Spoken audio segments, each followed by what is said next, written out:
भारतीय दंड संहिता, अंग्रेजी में कहेंगे इंडियन पेनल कोड, उर्दू में कहेगा ताजीरात हिंद दफा 302 के तहत आपको मुलजिम करार दिया जाता है और अदालत इस नतीजे पे पहुंची है कि आपको 4 बार फांसी दिया जाए।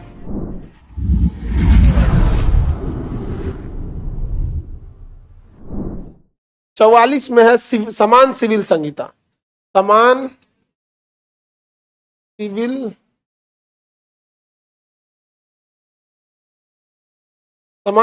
संहिता,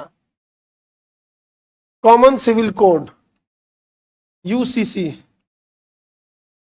uniform civil code, UCC. Uniform मतलब होता है एक जैसा, जैसे ड्रेस में यूनिफॉर्म, स्कूल में क्या लगता था यूनिफॉर्म, सबका एक जैसा होता था, यूनिफॉर्म सिविल कोड। तो देखिए कोड यानी संहिता का होता है नियम कानून, कोड अर्थात संहिता का अर्थ क्या होता है, नियम कानून, नियम कानून। तो जब भी संहिता शब्द आएगा, जैसे कहा जाएगा आचार संहिता, क्या कहा जाएगा, आचार संहिता मतलब चुनाव का नियम कानून, कहेगा दंड संहिता, हाँ दंड संहिता मतलब न्यायालय का कानून, मतलब अगर अपराध कर दीजिएगा तो कैसे दंड दिया जाएगा। तो जैसे हिंदी में कहेंगे ना भारतीय दंड संहिता, अंग्रेजी में कहेंगे इंडियन पेनल कोड, उर्दू में कहेगा ताजीरात हिंद दफा 302 के तहत आपको मुलजिम करार दिया जाता है और अदालत इस नतीजे पे पहुंची है कि आपको 4 बार फांसी दिया जाए। पहले ना कोर्ट की भाषा उर्दू हुआ करती थी, तो अब देखेंगे ये सारी उर्दू वर्ड है, ताजीरात हिंद दफा 302, और इसी को हिंदी में बोलेगा भारतीय दंड संहिता की धारा 302 के तहत आपको अपराधी सिद्ध किया जाता है, और उर्दू में बोलेगा ताजीरात हिंद दफा 302 के तहत आपको मुलजिम करार दिया जाता है। तमाम सबूतों और गवाहों के मद्देनजर, ये तो उर्दू है, तमाम सबूतों और गवाहों के मद्देनजर, ये तो उर्दू है। हिंदी उसको बोलेगा संपूर्ण साक्ष्य एवं गवाहों को ध्यान में रखते हुए न्यायालय इस निष्कर्ष पर पहुंची है कि आपको दोषी करार दिया जाता है या दोषी सिद्ध किया जाता है। तो उर्दू और सही चीज, तो संहिता का अर्थ समझ में आ गया। भारत में सबके लिए सेम संहिता है, दंड संहिता सबके लिए सेम है। मर्डर कीजिएगा 302 लगेगा, जाएंगे खत्म कहानी, व्यवस्था हो जाएगा। क्या इसमें हिंदू मुसलमान के लिए अलग लगेगा? आचार संहिता चुनाव का नियम कानून, आचार संहिता मतलब चुनाव का नियम कानून, चुनाव का नियम कानून जो होता है सबके लिए सेम होता है, चुनाव का नियम कानून सबके लिए सेम होता है। महिला पुरुष स्त्री जितना लोग हैं सबके लिए क्या है, सेम है आचार संहिता। समझ में आ गया कि नहीं आ गया? लेकिन सिविल संहिता क्या होता है? सिविल संहिता में होता है 3 चीजें आती हैं। सिविल संहिता में कितनी चीजें आती हैं? 3 चीजें। एक आएगा विवाह,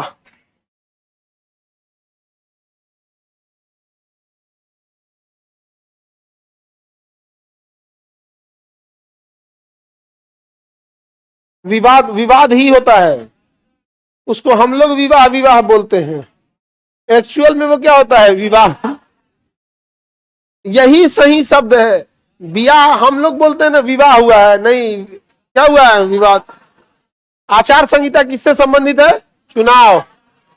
आचार संहिता चुनाव से संबंधित है। दंड संहिता अपराध से संबंधित है, किससे संबंधित है? अपराध से संबंधित है। लेकिन सिविल संहिता किससे? सिविल संहिता चुनाव से गदा। ब्याह तलाक वसीयत, अब देखो यहां पे हो जाता है गड़बड़।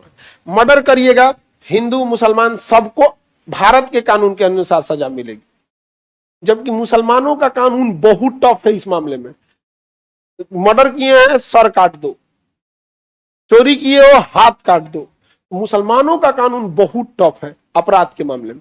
हम तो भारत सरकार से भी कहते हैं मुसलमानों का कोई बात मानना है या मत मानिए, लेकिन जो महिलाओं के साथ अत्याचार हो रहा है तो उसके बाद जो सजा देने का प्रावधान है वो ये अरब वालों का कानून लगा दीजिए।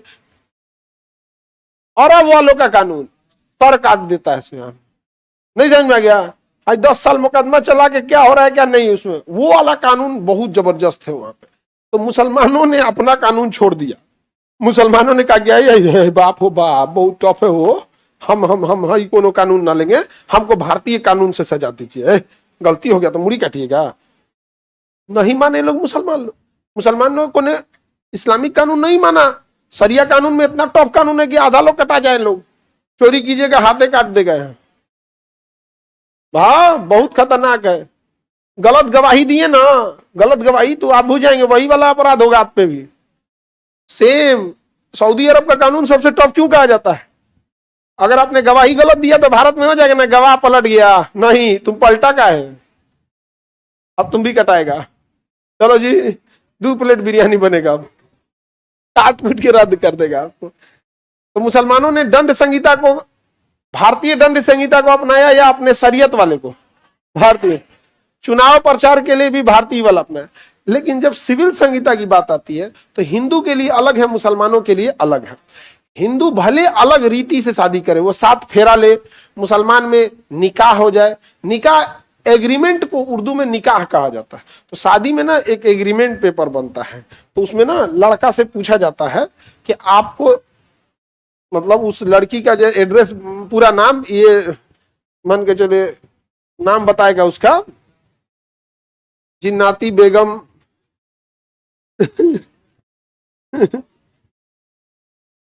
क्या आपको जिन्नाती बेगम से निकाह कबूल है?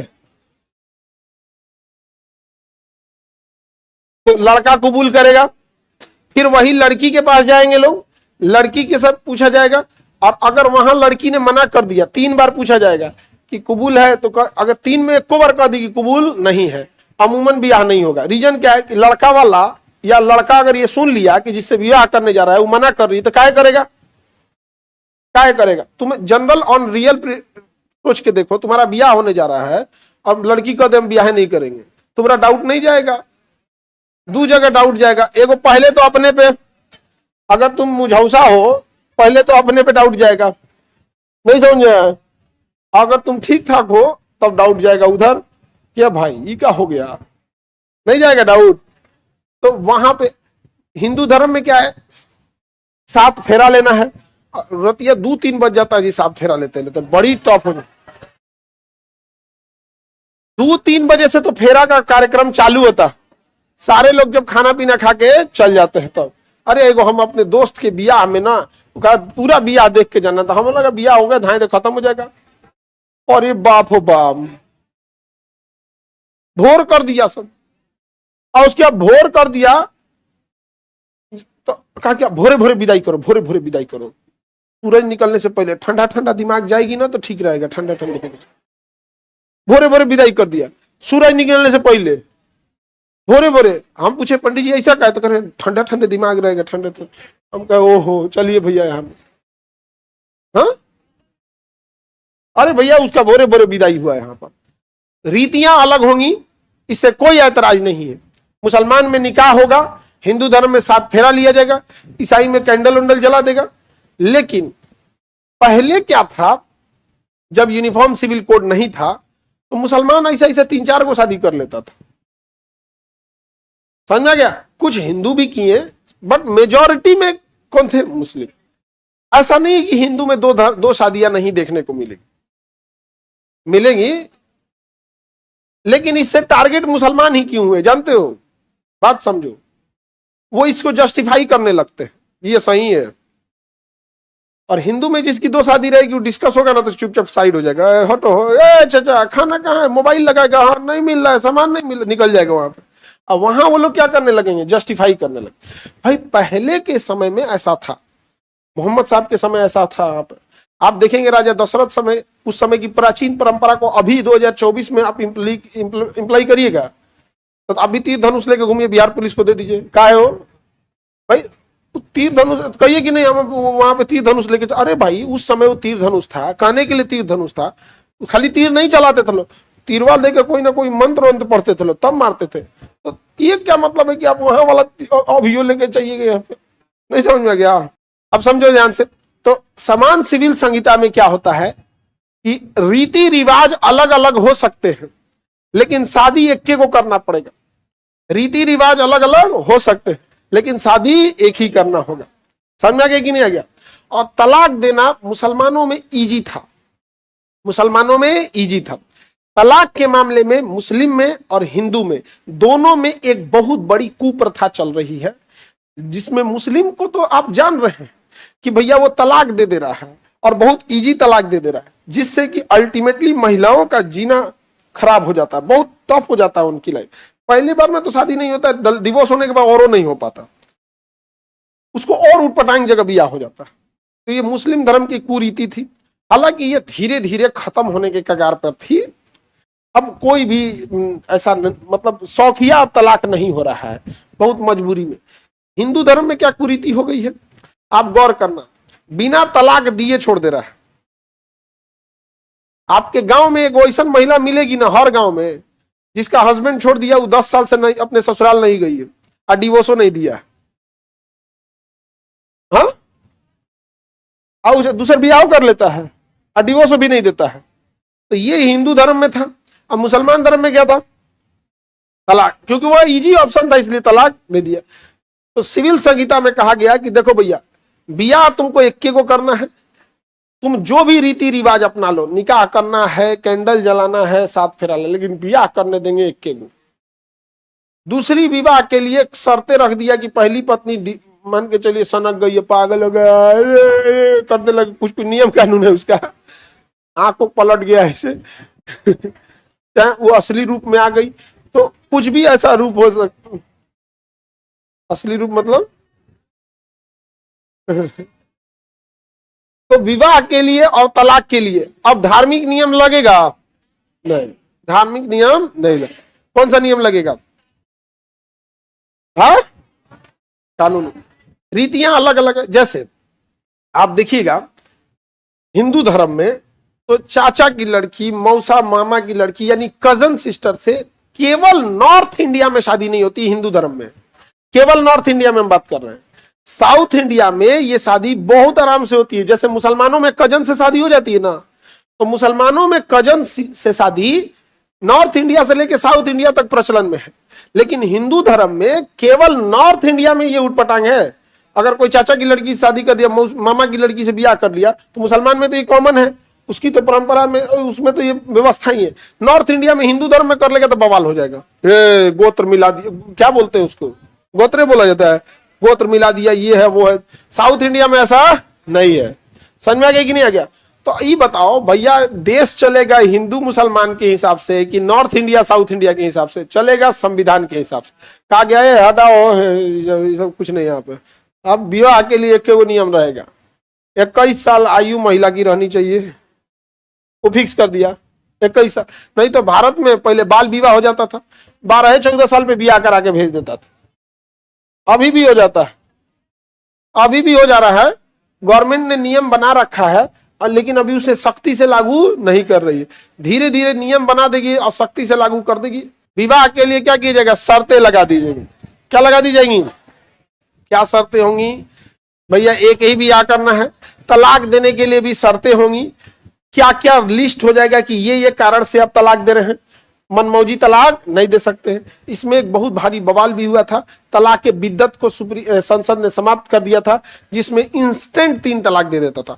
गुस्सा में आया, तलाक तलाक तलाक, हाँ से यहाँ पे ऐसे नहीं, अब नहीं है, इंस्टेंट 3 तलाक खत्म है। मुसलमानों में तलाक आज भी है, बट इंस्टेंट नहीं दे सकते। उसका 3 मंथ 90 दिन का फॉलोअप है। 90 दिन में कि आप 1 तलाक दीजिए, फिर एक कोई भी गुस्सा जो होता है ना, 1-2 दिन 4 दिन बाद धीरे धीरे गुस्सा क्या हो जाता है? समाप्त हो जाता है। लेकिन कई बार गुस्सा ऐसा होता है ना कि इंस्टेंट डिसीजन ले लेंगे तो गड़बड़ा जाएगा। समझ आ रहा है कि नहीं आ रहा है? अब यहीं से शुरू होता था इंस्टेंट डिसीजन में। यहां से हलाला का कानून, यहाँ पे हलाला का कानून, जिसपे अक्सर देखे होंगे कि बड़ा विवाद हो जाता था।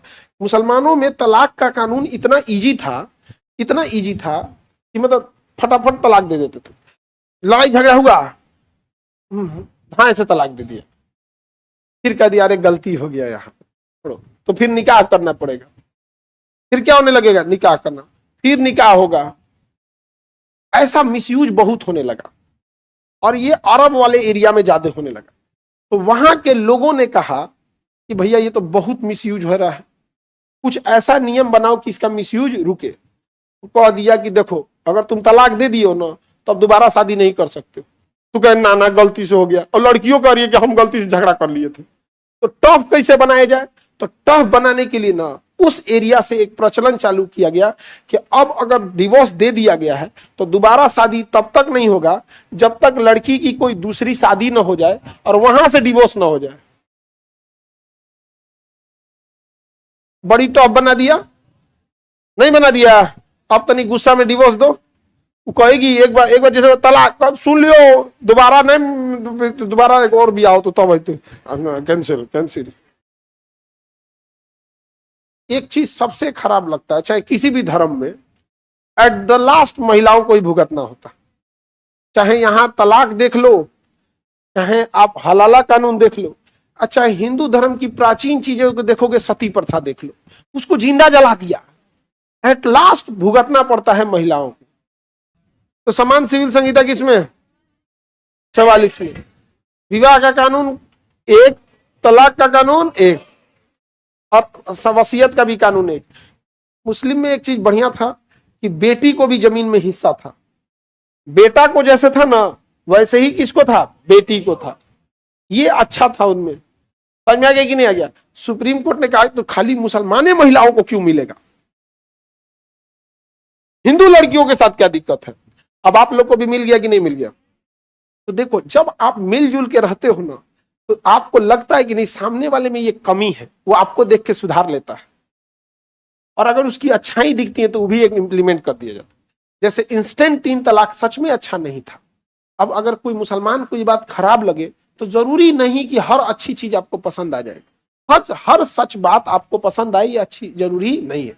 एक महिला पे क्या बीतेगा, एक भाई पे क्या बीतेगा जो धूमधाम से शादी कर रहा है, वहां सोचा चट्टा कोनो गया छोटे मोटे झगड़ा में धाए से तलाक देके भेज दिया। हम ये कभी नहीं कह रहे हैं कि तलाक का नियम ही खत्म कर दिया जाए। तलाक का रहना भी जरूरी है, क्योंकि कुछ ऐसे पुरुष हैं जिसके साथ दुनिया की कितनी भी अच्छी महिलाएं जिंदगी नहीं जी सकती, और कुछ ऐसी महिलाएं भी हैं जिनके साथ दुनिया का कितना भी अच्छा लड़का रहे वो जिंदगी नहीं गुजार सकता।